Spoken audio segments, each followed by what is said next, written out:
로마서 10장까지 읽었습니다. 오늘 이 저녁에도 주 앞에 나와 예배하는 여러분들과 온라인으로 동참하는 모든 섬김의 가족들에게 주님의 크신 은혜와 평강이 함께 하시기를 원합니다. 요즘 산에 낙엽이 떨어지고 밟는 재미가 아주 쏠쏠합니다. 저는 어제 제가 산에서 관리하는 버섯이 4개가 있습니다. 영지버섯 2개, 말굽버섯 2개. 근데 다 잘 있는데 제일 잘생긴 버섯이 없어졌더라고요. 제일 크고 잘생긴 말굽버섯이. 근데 좀 속상하더라고요. 왜냐하면 제가 봄부터 지금까지 잘 관리했거든요.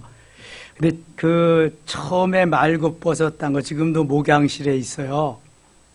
지름이 한 15cm 정도 된 큰 거거든요. 근데 지금 자라난 거나 지름 한 10cm 정도 될까 그런데 제가 처음 간 길에서 보자마자 그게 있어가지고 무슨 버섯인지도 모르고 땄어요. 그리고 검색해보니까 말굽버섯이더라고. 그런데 그 자리에 또 났을까 하고 이제 가보는데 그 자리에 안 나고 어느 날부턴가 그 옆나무에서 꼭 그 썩은 나무에서 나옵니다. 옆나무에서 그게 나오기 시작하는데 제가 촬영해 놓은 것만 해도 열 몇 번, 한 20몇 번 촬영했을 거예요. 근데 어제는 가니까 그게 싹 없어졌더라고. 어떤 사람이 처음, 그 길은 잘 누가 안 다니는 길이니까 처음 오다가 예쁜 버섯이 있으니까 나같이 따간 것 같아요. 영지버섯은 땅에 살아있는 굴참나무, 거기 거의 이제 땅에 뿌리나 줄기에 거기에서 이렇게 나오더라고요. 그런데 이 말굽버섯은 지상에서 한 20-30cm 떨어진 그런 곳에서 좀 죽은 나무 거기에서 나더라고요. 이렇구나. 그래서 영지버섯은 낙엽으로 잘 덮어놨습니다. 보이지 않게. 그래야 나만 알고 다음에 이제 따올 테니까 얼기 전에 따야 될 테니까. 그리고 말굽버섯은 하나 이제 또 있는데 그건 좀 잘 못생겼어요. 그래서 그냥 누가 따가려면 따가지 내버렸는데 안 따가더라고. 그거는 조금 있다가 이제 따야죠. 하나님이 만들어 놓으신 것들, 버섯도 땅에서 솟아나는 건 비 온 다음에 습기와 더불어 나오는데 며칠 지나면 다 쓸어버리거든요. 근데 신기하게 이게 나무에서 나는 거는 잘 안 쓸어요. 빨리 쓸어버리는 것도 있는데 돌같이 단단해집니다. 영지버섯이나 말굽버섯은 돌같이 단단해요. 아주 신기해요. 그게 어떻게 그렇게 되는지. 별걸 다 이제 알았습니다. 자, 로마서는 구원에 대해서, 믿음에 대해서, 특별히 믿음으로 의롭다함으로 이것이 할례를 통한, 행함을 통한 구원이 아니라 믿음을 통한 구원임을 말씀하고 있습니다. 로마인의, 유대인의 전용이 아니라 이방인에게도, 헬라인에게도 누구든지 믿는 자에게 주시는 하나님의 은혜 선물이라는 걸 가르쳐 주고 있습니다. 사도 바울과 같은 위대한 영성가, 위대하신 분들도 자기의 혼과 영의 싸움, 내 영혼이 육체와 싸워서 지고 있는 모습을 적나라하게 이렇게 펼쳐 보여주고 있습니다. 오늘 새벽에 묵상한 7장에는 내가 선한 일을 하고 싶은데 그렇게 못한다. 원하는 바 선은 행치 아니하고 원하는 바 악을 행한다. 그래서 내가 아니라 내 속에 있는 뭐다? 죄가. 내 속에 있는 죄가 그렇게 한다. 죄를 가져다 주는 건 누구다? 사단 마귀다. 늘 그래서 마귀와의 전쟁에서, 영적 전쟁에서 계속 싸우는 거예요. 선한 일, 아름다운 일, 행복한 일, 주님 기뻐하는 일을 하고자 하는데 내 속에 또한 죄가 도사리고 있어서 그걸 못하게 하는, 방해하는 거예요. 늘 그것과 싸워야 된다는 거예요. 사도 바울이 그래서 로마서 7장 24절에서 오호라 나는 공고한 사람이로다. 이 사망의 몸에서 누가 나를 건져내려. 자꾸만 이 마귀에게 지니까, 죄와 더불어 사니까 늘 승리의 삶보다는 내 자신이 패배하는 것이 너무 슬픈 거죠. 이것이 보통 사람의 고백이 아닙니다, 여러분. 사도 바울과 같이 위대한 엄청난 영성가도 이렇게 자기 자신과의 싸움에서 지면서 계속 나는 날마다 죽노라고 고백하는데 우리는 어떻게 살아야 될까? 이 로마서를 보면 정답이 다 나옵니다, 여기에. 7장까지는 윤리적인 면을 계속해서 이렇게 말씀하다가 8장에 가면 완전히 패턴이 달라집니다. 8장부터는 실천편이거든요. 이사야의 1장부터 39장까지가 거기 뭘 말씀한다 그랬어요? 구약적인 메시지. 40장부터 66장까지는 어느 신약적인 메시지를 완전히 39장하고 40장하고 다른 것 같이 7장하고 8장이 완전히 다릅니다. 8장이 얼마나 중요하냐? 어떤 신학자는 성경이 다이아 반지라고 한다면 로마서 8장은 다이아와 같고, 성경이 성경이 다이아몬드 반지라고 한다면 로마서는 다이아와 같고, 로마서 8장은 다이아 끝에 가장 중요한 부분 뾰족뾰족 나온 거 그거와 같다. 이제 제대로 생각이 나네. 성경이 다이아 반지와 같다면 그랬나? 성경이 다이아 반지와 같다면 그렇지. 로마서는 다이아와 같고 로마서 8장은 다이아의 제일 끝부분 중요한 부분과 같다. 그러니까 로마서 8장이 성경 중에서 가장 중요하다는 걸 말씀하는 거예요. 그러면서 어떤 불의의 사고로 인해서 성경이 다 없어질지라도 로마서 8장만 있으면 구원받고 살아가는데 별 지장이 없을 것 같다. 이만큼 로마서 8장의 귀중함을 말씀하는 거예요. 여러분 로마서 8장 많이 읽어보셨나요? 이 로마서 8장은요 얼마나 구구절절이 그냥 귀중한 말씀들인지 몰라요. 우선 1절, 2절 한번 같이 읽어요. 그러므로 이제 그리스도 예수 안에 있는 자에게는 결코 정죄함이 없나니 이는 그리스도 예수 안에 있는 생명의 성령의 법, 죄와 사망의 법에서 너를 해방하였습니다. 아멘. 그러므로 이게 7장에 있는 모든 사건들, 죄와 더불어 싸우는 거, 내 육체와 영이 싸우는 거, 영혼이 영적으로 성장해서 자애성, 여리고성 자애성이 무너지지 아니하면 영중심의 삶은 요원한 거라 그랬어요. 안 된다 그랬습니다. 자애성이 무너지면서 영중심의 삶을 살 수 있을 그때에 내가 내 육체를 컨트롤해 갈 수 있는 거예요. 혼을 잠재우고 주인인 영이 주인 노릇을 하며 갈 수 있는 거예요. 그때까지 성장해야 돼요. 영적으로. 그렇지 않으면 아무리 영중심의 삶을 살려고 해도 안 됩니다. 이거는. 넘어졌다가 다시 쓰러지고 또 자빠지고 그러는 거예요. 그러므로 이제 그러한 훈련, 연단, 재련, 소망을 가지고 다 단련한 후에 이제 그리스도 예수 안에 있는 자에게는 사도 바울의 전용어가 예수 안에서, 그리스도 안에서, 그리스도 예수 안에서, 주 안에서 이런 말입니다. 이걸 무려 바울 서신부터 빌레몬서까지 13권에서 164회나 사용하고 있습니다. 사도 바울은 그리스도 안에서, 예수 안에서, 주 안에서, 주 예수 그리스도 안에서가 아니면 생각도 안 하고 말도 안 하다. 행함은 더더욱 안 한다. 그리스도 예수 안에 있는 자에게는 결코 정죄함이 없다. 이는 그리스도 예수 안에 있는 예수 안에. 생명의 성령의 법이 살리는 거죠. 생명의 법, 성령의 법. 죄와 사망의 법에서 너를 해방하였습니다. 가끔 이 성경 말씀 들어보지 않나요? 생각 안 나나요?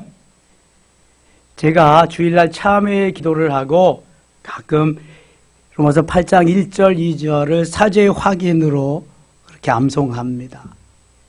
그러므로 이제 그리스도 예수 안에 있는 자에게는 결코 정죄함이 없나니 이는 그리스도 예수 안에 있는 생명의 성령의 법이 죄와 사망의 법에서 너를 해방하였습니다. 이제는 자유인이다. 이제는 자유부인이다. 이제는 자유남이다. 이제는 주 안에서 자유롭게 죄와 싸워서 얼마든지 승리할 수 있다. 내 자아를 이기고 내가 영적인 영중심의 삶을 살 수 있다는 해방감 내지는 자유를 선포하는 귀한 메시지입니다. 이제 나는 승리했다. 나는 더 이상 죄종이 아니다. 이런 것입니다. 얼마나 다른지 몰라요. 7장하고 8장하고는. 자, 3절 보세요. 율법이 육신으로 말미암아 연약하여 율법이 육신으로 말미암아 연약할 수 없는 그것을 하나님은 하시나니 곧 죄로 말미암아 자기 아들을 죄 있는 육신의 모양으로 보내어 육신의 죄를 정하사 육신을 따르지 않고 영을 따라 행하는 우리에게 율법의 요구가 이루어지게 하려 하심이니라. 자, 율법은 뭐와 같다 그랬어요? 뼈대와 같다 그랬어요. 율법은 은혜와 진리는 살과 같다 그랬어요. 자, 율법이 어떤 역할을 하냐면 사도 바울이 갈라디아 교회에 편지하면서 좀 더 구체적으로 율법은 깨닫게 하는 몽학선생이다. 갈라디아 3장 24절에 전의 성경은 몽학선생, 지금 우리가 쓰는 성경은 초등교사다. 초등학교 교사가 어린아이들을 깨우쳐주고 그것을 뭘 알게 해야 이제 중고등학교로 넘어가는 시대예요.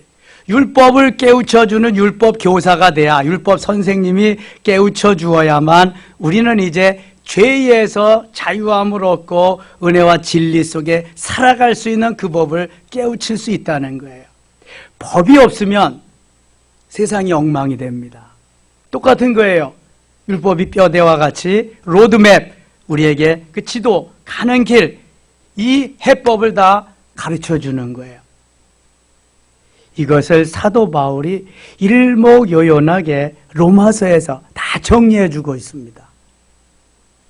영과 혼, 은혜와 진리와 그 다음에 사단의 역사, 이런 것들을. 그래서 5절에는요 5절 6절 같이 읽겠습니다. 5절 6절 육신을 따르는 자는 육신의 일을, 영을 따르는 자는 영의 일을 생각하나 육신의 생각은 사망, 영의 생각은 생명과 평안이니라. 아멘. 사도 바울은 우리의 구조를, 내 몸의, 내 육체의 구조를 영혼과 육체로 보았고요. 때로는 영혼 몸으로도 보았어요. 우리의 구조가 영혼과 육체 2분설도 있고 영과 혼과 몸의 3분설도 있습니다. 사도 바울은 지금 육신과 영혼으로 이렇게 나누고 있어요. 육신을 따르는 자는 육신의 일을, 영을 따르는 자는 영의 일을 생각한다. 그렇잖아요. 육신을 따르는 자는 늘 육신의 일밖에 못하는 거예요. 그러니까 바리새인이나 서기관이나 유대인들이 예수님이 영적인 말씀을 하시면 영적인 말씀으로 들어요? 못 들어요? 못 듣습니다. 육신의 일을 따르기 때문에 그런 거예요. 이게 영안이 열리고 영적인 일을 추구하면서 그거를 따라야 영은 그것을 알아먹을 수가 있는 거예요. 알아들을 수가 있는 거예요. 그래서 6절에는 육신의 생각은 사망이요. 육신을 생각하고 육신적으로 살아가면 그 결국은 사망이라는 거예요. 영의 생각은 생명과 평안이라. 영적으로 영의 생각을 하고 영적인 삶을 추구하면서 살아야 생명이고 그 다음에 평안이 온다는 거예요. 자, 예수는 사망이 아닙니다. 그래서 예수 생명이에요. 예수 생명이 우리 속에 들어와서 이제 싹이 나서 자라고 성장하고 성숙해서 열매를 맺는, 이게 예수 생명을 소유한 자가 가는 길이에요. 성령의 9가지 열매를 맺고 거기에 하나님이 능력을 더 주셔서 도구로 주시는 하나님의 은사가 우리에게 능력이 돼서 살아갈 수 있도록 해주시는 거예요. 육신의 생각은 사망이요 영의 생각은 생명과 평안이라. 로마서 8장 1절 2절 5절 6절 다 우리가 암송해야 됩니다. 이런 거 해놓으면 너무너무 좋습니다. 로마서 7장 19절 24절 로마서 5장 8절 로마서 3장 10절 23절 24절 로마서 1장 17절 암송할 거 되게 많죠. 중요한 것은 여러분들이 언더라인을 하고 좀 적어가지고 다니면서 암송을 좀 해야 돼. 그럼 참 좋습니다. 9절 갑니다. 만일 너희 속에 하나님의 영이 거하시면 너희가 육신에 있지 아니하고 영에 있나니 누구든지 그리스도의 영이 없으면 그리스도의 사람이 아니라. 그리스도의 영이 없으면 성령이 거하지 않으면 하나님을 기쁘시게 할 수 없거니와 그리스도의 사람이 아니다. 그리스도인이 아니다. 자, 제가 그래서 가끔 이런 얘기 하잖아요. 붕어빵에는 붕어가 있다 없다. 잉어빵에는 잉어가 있다 없다. 국화빵에는 국화가 있다 없다. 이게 똑같은 거예요. 누구든지 그리스도의 영이 없으면 그리스도의 사람이 아니라. 그리스도인이라고 그렇게 사는데 그리스도가 없으면, 주의 영이 계시지 아니하면 그리스도인이다 아니다? 아니다. 국화빵에 국화가 없듯이, 붕어빵에 붕어가 없듯이 그리스도인인데 그리스도가 없다. 진짜요 가짜요? 이건 가짜란 말이죠. 코로나 시절에 진짜 가짜를 잘 알 수 있습니다. 여러분, 하나님이 우리에게 원하시는 것은요, 진실로 그리스도인 된 그러한 사람의 그러한 삶을 원하는 겁니다. 말로만이 아닌, 로마서 8장은 지금 그렇게 그거 가르쳐 주는 거예요. 육신대로 살면 육신을 따르고 영을 따라 살면 영적인 사람, 육신의 생각은 사망, 영적인 생각이 생명과 평안을 주는데, 너희가 과연 그리스도가 너희 안에 있느냐, 그리스도의 영이 너희 속에 있느냐, 이거 묻는 것입니다. 사도 바울이 그래서 저 에베소 교회 가서 목회를 시작할 때 너희가 믿을 때 뭘 받았느냐? 성령을 받았느냐? 그래서 묻는 겁니다. 너희 속에 그리스도가 계시냐? 지금 너희가 믿을 때 성령을 받았느냐? 확인하는 겁니다. 그리스도가 없으면 그리스도의 사람이, 크리스찬이 아니라는 거예요. 그리스도인이라는 말은 어디에서부터 생겨났어요? 어디서부터 생겼어요? 안디옥 교회, 안디옥에. 안디옥 교회가 얼마나 열심인지 정말 그리스도인답게 사는 모습을 보면서 안디옥 사람들이, 저 사람들 예수쟁이네, 저 사람 미친 사람이야, 예수에 미친 사람이야, 그래서 붙여준 별명이 그리스도인이에요. 크리스찬이라는 말이에요. 정말 우린 그러한 그리스도인인가, 크리스찬인가? 사도 바울이 여기서 확인하는 겁니다.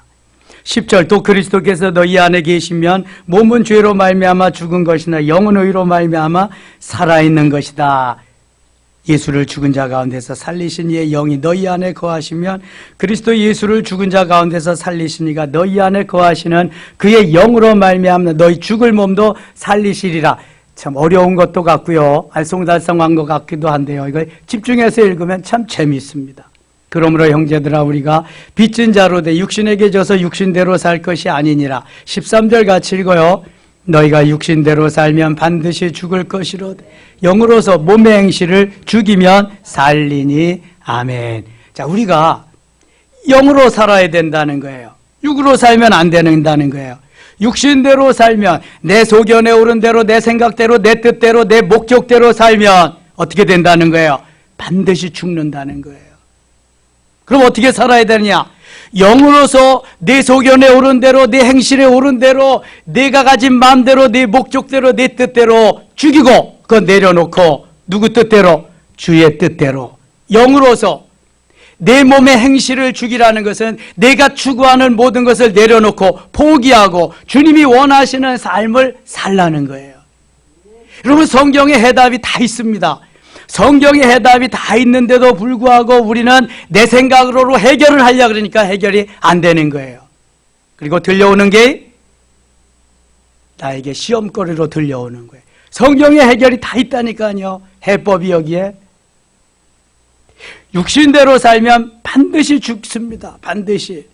영으로서 몸의 행실을 죽여야 사는 겁니다. 영적인 삶을 살아야 사는 거예요.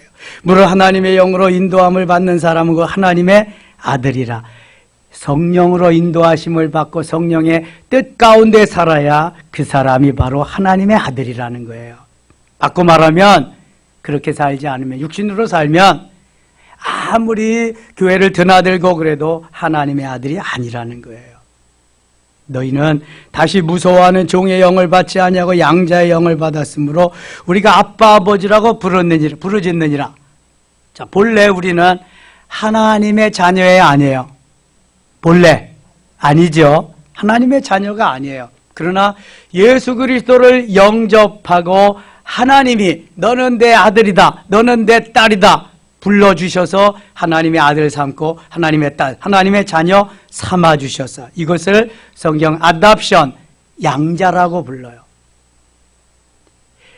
양자는 나에게 자식이 없을 때에 형제의 자식들을 내 아들로 입적시키는 그것이 양자입니다. 본래 내가 하나님의 자녀가 아니었는데 예수 믿고 구원받고 그리스도를 영접함으로 인해서 하나님이 내 아들이다, 내 딸이다, 자식이다 인쳐주어서 하나님의 자녀가 돼. 그것을 양자라고 부르고 우리가 부를 때에는 뭐라고 불러요? 아빠, 아버지라고. 아빠라고 하는 말이 아라모입니다. 아라모. 엘리, 엘리, 라마 사박다니, 에바다, 달리다곰. 이게 다 아라모거든요. 헬라어는 무슨 어로 기록되었다? 헬라어가 무슨, 신약 성경은 무슨 언어로 기록되었다? 헬라어. 헬라어로 기록되는 가운데 아람어가 몇 군데 있습니다. 아람어가. 히브리어는 무슨 언어로 기록됐어요? 또 이거 내가 요새 이래요. 구약은 무슨 언어로 기록되어 있어요? 히브리어. 신약은 헬라어, 구약은 히브리어. 자, 히브리어는 유대인들이 사용하는 말이 히브리어예요. 언어가. 그 사람들 말은 영어 씁니다. 영어예요. 글로 기록하는 것만 히브리어 기록해요. 그리고 대화는 다 영어로 합니다. 영어로. 그 다음에 헬라어는 어느 나라 말이라 그랬어요? 그리스어, 그리고 헬라 문화권. 그래서 헬레니즘이 거기서 생긴 거예요. 이게 헬라 문화권이요. 세계의 제일 큰 땅덩어리를 가졌던 왕이 누구예요? 가장 큰 땅덩어리를 가졌던 임금이 누구예요? 징기스칸. 두 번째, 알렉산더. 세 번째, 히틀러. 네 번째, 나폴레옹. 자, 두 번째가 알렉산더인데, 알렉산더가 어느 나라 사람이게요? 그리스 사람이에요. 헬라 사람이에요. 헬레니즘이 거기에서부터 이제 엄청났던 나라가 그리스입니다. 뭐 부도 위기에 막 모이고 그랬지만, 뭐 우상천지니까 거기는. 근데 거기 사도 바울로 인해서 유럽에 제일 먼저 복음이 들어간 거 거긴 거 아세요, 여러분? 아덴이 아테네예요, 지금요. 마게도냐 지역이 그리스 북부 지역이거든요. 그런데 예수 그리스도를 받아들이면서 지금도 사는 사람은 얼마 안 되고요. 다 우상단지 이렇게 차지하고 살고 그런다니까요. 저 소아시아 지역은 어때요? 터키 지역. 터키 서북부 지역이 다 소아시아예요. 에베소, 빌보, 에서버두, 사빌라 이렇게 소아시아 7교회 거기 다 있더랬는데요. 지금 거기 있어요, 없어요? 다 거기는 회교 천지예요. 회교 국가 됐잖아요, 터키가. 오스만 터키가 다 거기 지배해가지고 313년 콘스탄틴 대제가 이 로마 유럽을 평정하고 그럴 때에 국교로 선포하고 그 콘스탄티노플이라고 터키의 수도를 그렇게 지었는데요. 오스만 터키가 지배하면서 다시 이스탄불로 회교 이름으로 그걸 만들었잖아요. 수도 이름을. 이렇게 계속 보존되지 아니한 못한 기독교의 흔적들이 참 많아요. 지금은요, 그렇게 왕성하던 유럽, 거의 다 그냥 영국 같은 데도 이슬람이 다 점령하고 있습니다. 거의 다. 점점 더 그럴 거예요. 정신 차리지 않으면. 자, 아빠, 아버지다. 아빠. 우리가 아빠 부르잖아요. 아버지 부르잖아요. 아빠, 아버지다. 본래 양자로 우리를 입적시켜서 주의 자녀 삼으셔서 그렇게 한 거다. 16절입니다. 성령이 친히 우리의 영과 더불어 우리가 하나님의 자녀인 것을 증언하나니, 자녀이면 또한 상속자 곧 하나님의 상속자요 그리스도와 함께한 상속자니 우리가 그와 함께 영광을 받기 위하여 고난도 함께 받아야 할 것이니라. 아하, 영광을 받기 위해서는 고난도 받아야 된다. 묻겠습니다. 예수 그리스도의 부활이 먼저예요? 고난이 먼저예요? 고난이 먼저죠. 십자가에 고난이 있은 다음에 부활의 영광이 있는 거예요. 어디든지 영광이 먼저 있지 않아요. 고난을 통해서 영광을 주는 거예요.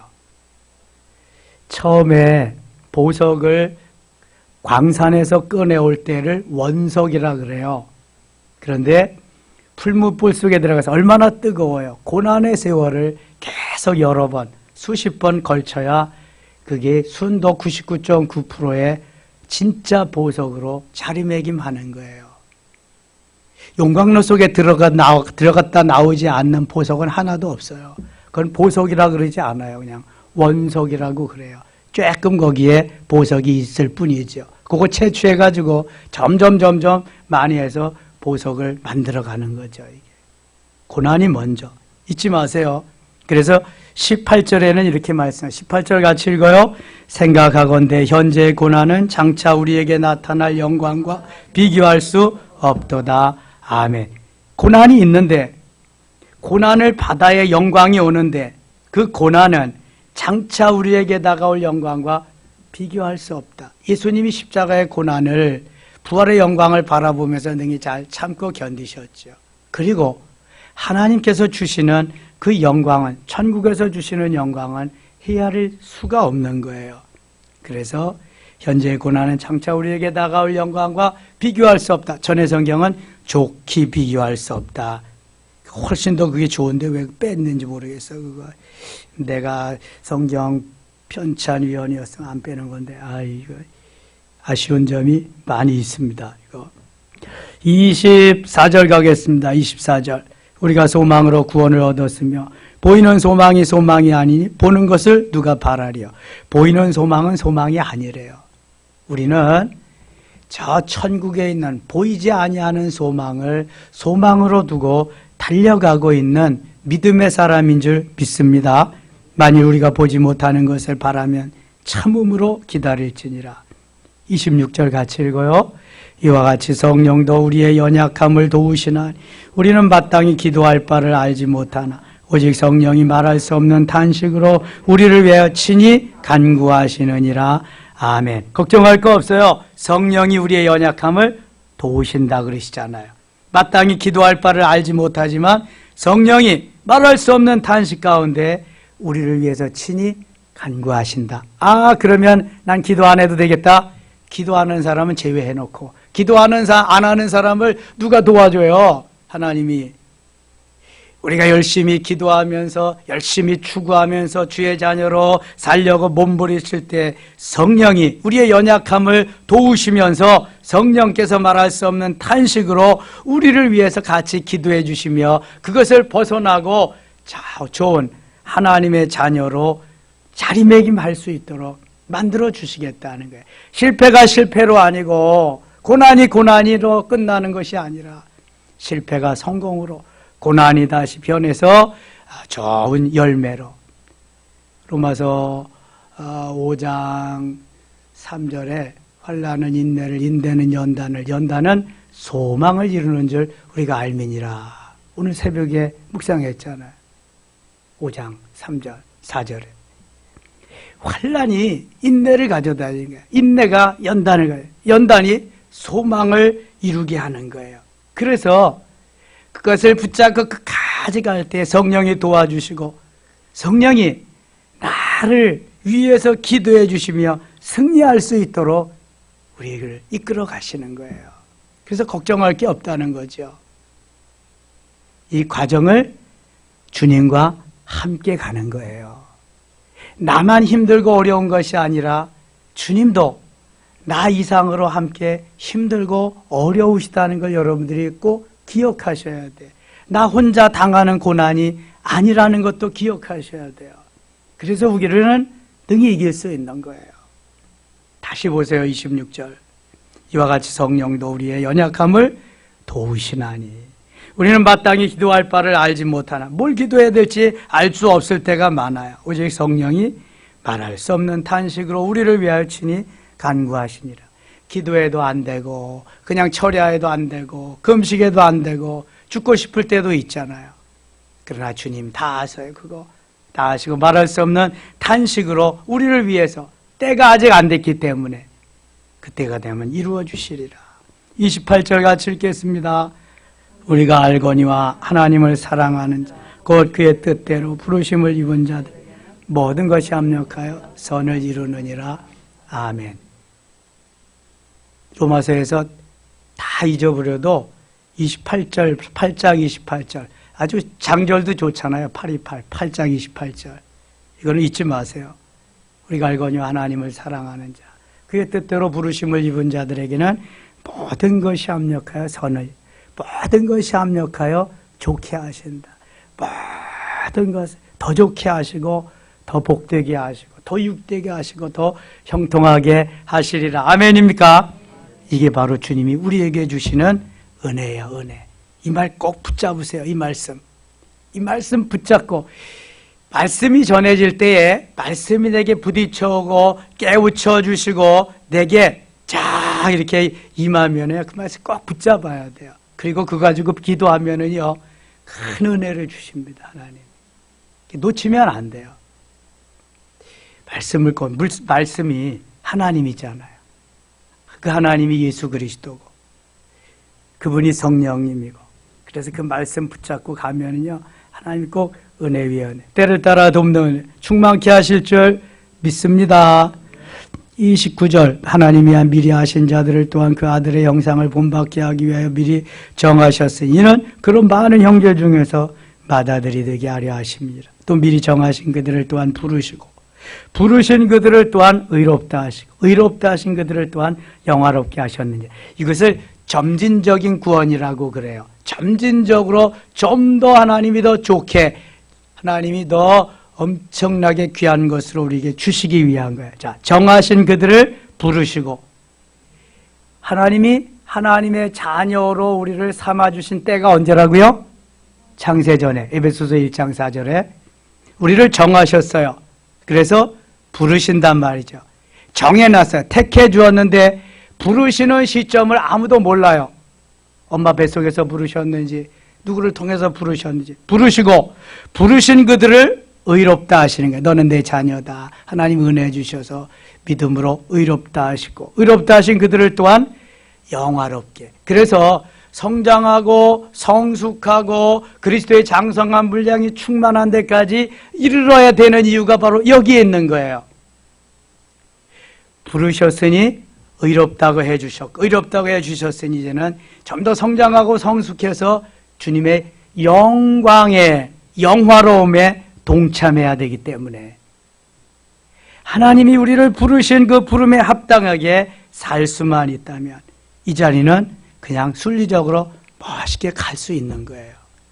이게 주님의 뜻이니까요. 의롭다 하신 그들을 또한 영화롭게 하셨느니라. 과거 완료예요. 과거 완료. 31절입니다. 그런즉 그 앞 일에 대하여 우리가 무슨 말하리요? 만일 하나님이 우리를 위하시면 누가 우리를 대적하리요? 대적할 사람 없어요. 예수 이름으로 명하노니 사탄아 물러가라. 물러가게 돼 있어요. 그거는 하나님이 우리에게 주시는 자기 아들을 아끼지 아니하시고 우리 모든 사람을 위하여 내주시니가 어찌 그 아들과 함께 모든 것을 우리에게 주시지 아니하겠느냐. 그렇잖아요. 아들을 아끼지 않고 모든 사람을 위하여 내어주셨어요. 나머지 뭘 안 주겠어요. 아브라함이 100세에 얻은 아들 이삭을 하나님께 드렸어요. 그 이후에 뭘 안 드리겠어요. 그보다 귀한 게 어디 있겠어요? 그런데 하나님은 하나밖에 없는 외아들을 우리를 위해 내어주셨어요. 나를 위해 구체적으로 주셨어요. 뭘 안 주시겠냐고요. 여기 해답이 다 나와 있습니다. 로마서 8장에. 다 주셔요, 하나님. 내 마음에 안 주시는 거지. 때가 되면 다 주신다니까. 누가 능히 하나님께서 택하신 자들을 고발하려 의롭다 하신 이는 하나님이시니 누가 정죄하려 죽으실 뿐 아니라 다시 살아나신 이는 그리스도 예수시니 그는 하나님 우편에 계신 자여 우리를 위하여 간구하시는 자시니라. 35절 같이 읽을게요. 누가 우리를 그리스도의 사랑에서 끊으려 환난이나 곤고나 박해나 기근이나 혁신이나 위험이나 칼이랴. 아멘. 누가 우리를 그리스도의 사랑에서 끊으려? 아무도 끊을 자가 없어요. 환난도, 코로나도, 곤고함도, 실패도, 사업의 실패도, 박해나 기근이나 적신이나 위험이나 칼이랴. 이렇게 어떠한 어려움도 곤경과 고통과 실패와 세상적으로 안 되는 모든 것을 다 총집합시켜 놔도 그리스도의 사랑에서 우리를 끊을 수 없다는 거예요. 이게 하나님의 말씀이에요, 여러분. 그런데도 내 몸 하나 뭐 살리기 위해서, 내 몸 하나 병들지 않게 해서 내 몸 하나 살기 위해서 그래요? 믿음이 없는 거지, 믿음이. 좀 제발 로마서 8장 좀 읽어봤으면 좋겠어요. 지코 방코 가는 사람들. 어떠한 위험에서도 하나님이 건져주시겠다고 말씀하잖아요. 건져주시겠다. 이미 생명을 우리에게 다 주셨어, 하나님이. 예수 생명. 하나님의 자녀 될 자격이 없는데 자녀 되도록 하셨어. 이것만 해도 감사한 거야. 그러면 나는 생명이 2개, 3개라도 다 드려도 아깝지 않은 거야. 그런데 주님은 나 위해서 모든 걸 다 주셨는데 나는 다 아까워, 다 아까워. 내 생명은 더더욱 아까워. 못 드리는 거야, 못 드려. 이러면서 8장의 말씀대로 하면 드리고도 또 드리고. 그러니까 사도 바울은 드리죠. 죽을 것도 각오하였노라면 드리죠, 계속. 10개면 10개 다 드리는 거지. 이미 주님이 내 대신 다 주셨는데 뭐. 나는 왜 못 주는데? 주님은 이미 다 주시고 주의 자녀 삼으셨는데 나는 왜 못 주는데? 믿음이 없으니까 못 드리는 거지. 믿음이 없으니까. 받는 것만 좋아하고 드리는 거는 싫으니까 못 드리는 거지. 37절 보세요. 37절. 그러나 이 모든 일에 우리를 사랑하시는 이로 말미암아 우리가 어떻게 해요? 넉넉히 이기느니라. 여러분 잊지 마세요. 넉넉히 이기느니라. 어떤 세력 누가 와서 뭐라 그래도 넉넉히 이기느니라. 넉넉히 이기느니라. 저는 세계력교회 손현보 목사님 메시지 잠깐 듣고요. 깜짝 놀랐어요. 노무현 정부 시절에 청와대에 아주 그 고위층이 와서 손 목사님하고 같이 식사하며 대화할 기회가 있었는데 그때 나온 정책이 기독교인 때문에 이 나라가 이러니까 기독교인을 10분의 1로 줄여라. 기독교인을 10분의 1로 줄여라. 이게 좌파 세력들의 지금 정치 노선입니다. 10분의 1로 줄여라. 1000만이면 100만으로 줄여라. 여러분 예배 왜 못 드리게 하는지 아시죠? 무섭습니다, 이거 정말. 기독교인만 없애면, 기독교인만. 공산당의 술책이 그거잖아요. 기독교인, 그리스도인 다 없애는 거.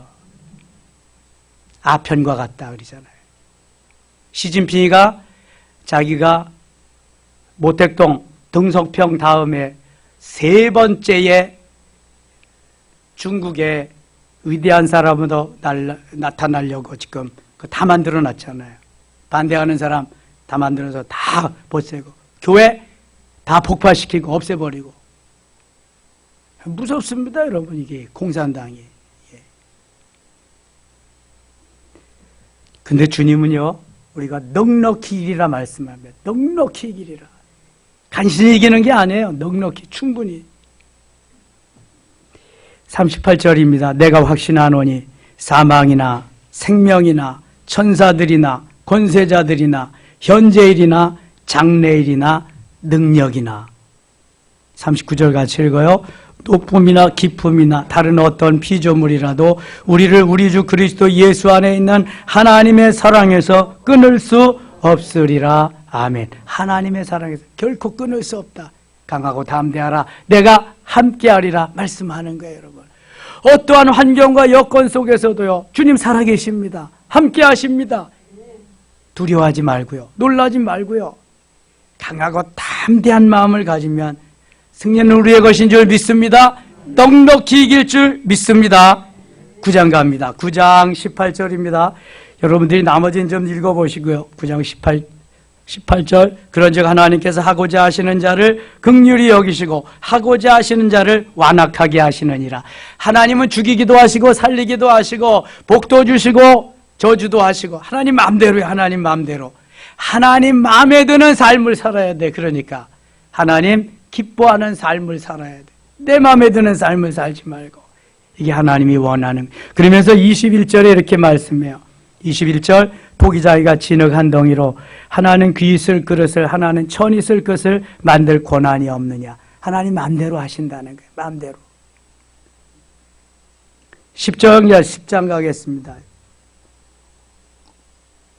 10장은 우리가 예수 믿고 구원받은 자로서 하나님께서 그 여정이 어떻게 가는 것을 쭉 말씀하시는데요. 전도할 때 참 좋습니다. 10장 9절입니다. 9절. 내가 만일 내 입으로 예수를 주로 시인하며 또 하나님께서 그를 죽은 자 가운데서 살린 것을 내 마음에 믿으면 구원을 받으리라. 그래서 예수 그리스도 영접할 때 반드시 뭘 시켜요? 영접 기도를 시키는 거예요. 만일 내가 만일 내 입으로 예수를 주로 시인하며, 입으로 주를 시인해야 되거든요. 그러니까 나는 죄인인 걸, 나는 구원받은 자임을, 하나님을 영접함으로 하나님의 자녀된 것을 믿습니다 하는 이러한 영접 기도를 따라 시키는 거예요. 내가 만일 내 입으로 예수를 주로 시인하며 또 하나님께서 그를 죽은 자 가운데서 살리신 것을 내 마음에 믿으면 구원을 받으리라. 예수 그리스도의 죽음과 부활을 믿으면 너도 그렇게 되리라. 그 말씀이에요. 10절 같이 읽겠습니다. 사람이 마음으로 믿어 의에 이르고 입으로 시인하여 구원에 이르느니라. 아멘. 그래서 전도하고요, 영접시킬 때는 반드시 따라시키는 게 중요합니다. 입으로 시인하게 하는 것. 입으로 말한다는 것은 속에서 마음에 있어야 말을 하거든요. 그러니까 마음으로 믿고 입으로는 어떻게 한다? 시인한다. 마음으로 믿고 입으로 시인한다. 따라합시다. 마음으로 믿고 입으로 시인한다. 전도를 해서 영접할 때에는 영접 기도시킬 때 반드시 그래서 따라시키는 게 좋다. 13절. 누구든지 주의 이름을 부르는 자는 뭘 얻어요? 구원을 얻으리라. 예수님, 하나님, 성령님, 구원을, 주의 이름을 부르는 자. 사도행전 16장 31절에 주 예수를 믿으라. 그리하면 너와 네 집이 구원을 얻으리라 그랬는데 여기는 주의 이름을 부르는 자는 구원을 얻으리라 말씀합니다. 14절. 그런즉 그들이 믿지 아니하는 일을 어찌 부르리요? 듣지도 못한 일을 어찌 믿으리요? 전파하는 자가 없이 어찌 들으리요? 보내심을 받지 아니하였으면 어찌 전파하리요? 기록된 바 아름답도다. 좋은 소식을 전하는 자들의 발이요 함과 같으니라. 그래서 예수님은 계속해서 가르치고 전파하고 치유하면서 하나님의 나라를 이 땅에 이루시는 역할을 하신 거지요. 아름답도다. 좋은 소식을 전하는 자들의 발이요. 우리가 복음을 전하는 발이잖아요. 에베소서 6장에 무장할 때에 평안의 복음에 예비한 것으로 신을 신고, 이 무장은 바로 복음 전하는 발이 되어야 한다는 거예요. 그렇게 무장하고 하나님 그럼 지키신다는 거예요. 그러나 그들이 다 복음을 순종하지 아니하였도다. 이사야가 이르되 주여 우리가 전한 것을 누가 믿었나이까 하였으니. 17절 같이 읽겠습니다. 그러므로 믿음은 들음에서 나며 들음은 그리스도의 말씀으로 말미암았나니라. 아멘. 자, 믿음은 어디에서 난다? 들음에서는. 자꾸 들어야 돼요. 그래서 성경 말씀도 듣고 설교 말씀도 듣고 계속해서 들어야 돼요. 들어야 믿음이 생기는 거예요. 그 다음에 그 들음은 그리스도의 말씀으로, 특별히 말씀을 많이 들어야 돼. 말씀을 많이 듣고 들은 말씀이 내 가슴에 잘 저장되도록 기도를 해야 돼요. 이게 한 귀로 듣고 한 귀로 흘린다든지 듣고 머리만 커지면 가분수가 돼요. 말만 잘하게 돼요. 입만 무성하게 돼요. 그래서 말씀을 듣고 성경을 읽으면 반드시 마음판에 잘 저장이 되도록, 그래서 되새김질할 수 있도록 기도를 해야 돼요. 읽고 듣고 쓰고 암송하고 묵상하는 건 그래서 필요한 거예요. 잘 듣고 저장해 나갔다가 꺼집어내서 쓴다. 믿음은 들음에서 나며 들음은 그리스도의 뭘로? 말씀으로 말미암았느니라. 오늘도 주님이 우리를 이렇게 멋지게 만드시기를 원하십니다. 이건 사도 바울이요 쭉 경험한 것이고요, 하나님이 깨닫게 하시고요, 성령으로 감동케 하셔서 이렇게 기록하게 하신 거예요. 벌써 다른 성경하고 다르잖아요. 써내려가는 문체나 모든 조직적인 것이나 이런 게 얼마나 과학적인지 몰라요. 성경이 가장 과학적입니다. 이게 성경 신학자, 성경 연구하는 과학자들이 지금 펴내는 이야기들이에요. 성경에 있는 모든 것을 과학적으로 다 분석해낼 수 있다는 거예요. 얼마나 놀라운지 몰라요. 하나도 거짓이 없다는 거예요. 우리는 오직 이 말씀을 주님의 그 명령 따라서 가르치고 전파하고 치유하는 일에 열심히 그렇게 해서 하나님의 나라를 이 땅에 이루는데 맛있는 도구가 되어야 할 줄 믿습니다. 그래서 중요한 부분은 자꾸 읽고 더 중요한 부분은 암송하고 성령이 역사하셔서 내 마음판에 잘 새겨질 수 있도록, 사단이 빼가지 못하도록 이렇게 하면은 성령은 언제나 우리의 것인 줄 믿습니다. 기도합니다. 하나님 아버지 고맙습니다. 이 시간에 하나님 잘못 전한 거 있으면 용서하시고 제거해 주시고, 하나라도 제대로 잘 전한 거 있으면 싹이 되어 자라게 하시며 열매로 이어지게 하여 주옵소서. 코로나 시절에 우리에게 주시는 참 귀한 메시지입니다. 하나님, 주님의 말씀 부여잡고 주님만 의지하고 주님만 소망하며 달려가는 저희들 되게 하여 주시옵소서. 예수님의 이름으로 기도드리옵나이다. 아멘.